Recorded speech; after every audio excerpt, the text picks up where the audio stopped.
Welcome to Matters Financial and Geopolitical from a Frontier. Thank you for stopping by. It's always appreciated. Sub-Saharan Africa, you remember that quote from Kapuscinski, which I love. If the crowd disperses, goes home, does not reassemble, we say the revolution is over. The Transitional Military Council in the Sudan has been desperate for that moment, and they've tried everything, even sort of sabotage activities, which saw 6 people killed. Sudan's military apparently have reached a deal with protesters on a 3-year transition, a formation of 2 ruling bodies, a sovereign council and a 300-member legislature to run the country until elections are held. Despite the new tone of cooperation, Lieutenant General Atta did not say whether the sovereign council would be headed by military or civilian leaders. The man who terrorized Darfur is leading Sudan's supposed transition. This is foreign policy. After Omar al-Bashir was deposed on April 11, Western diplomats made no mistake about who was in charge. Ambassadors from the United States, Britain, and the European Union did not shake hands with the Transition Military Council's president, the little-known Army General Abdel Fattah al-Burhan. They met with his younger deputy, Mohammed Hamdan Dagalo, better known by the nickname Hemeti. When a new war began in Darfur in 2003, Bashir was convinced by Darfuri Arab hardliners that turning their youths to militias would allow him to win.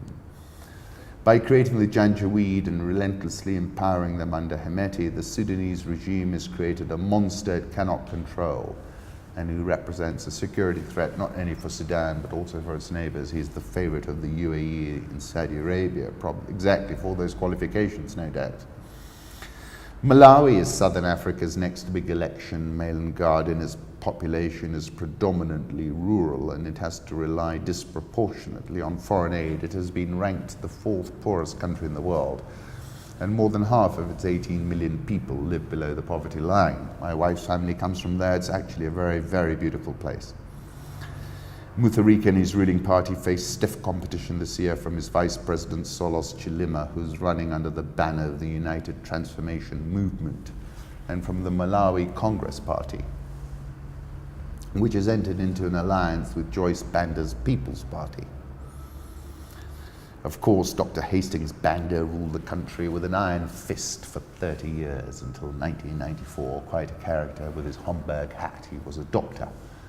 And Mr. Charles Jonjo once told me over lunch that when he went to study in England, he used to always find some money to go and visit Hastings Banda in Scotland, where he had his practice, because he'd always be very generous and give him a £5 note. And a £5 note in those days was worth a lot of money.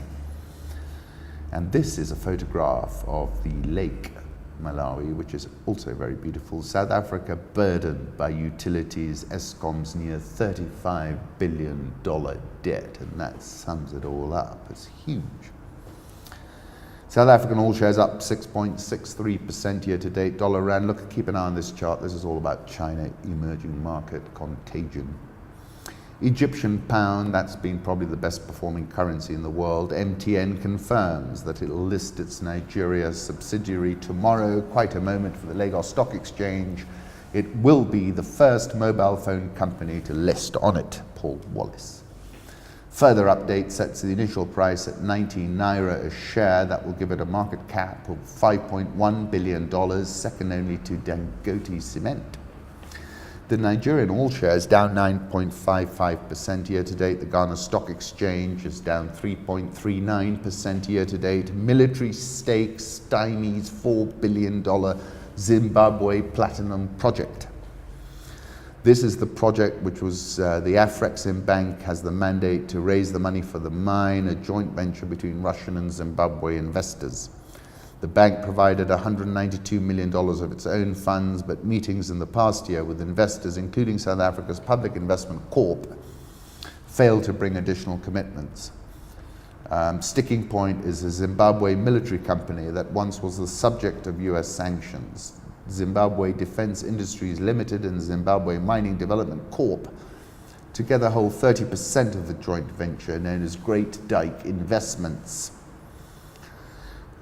If there is any kind of military shareholding, it will make Western investors very uncomfortable, especially the banks. Who's going to risk it? I think they will battle to get funding from traditional and Western institutions. That's correct.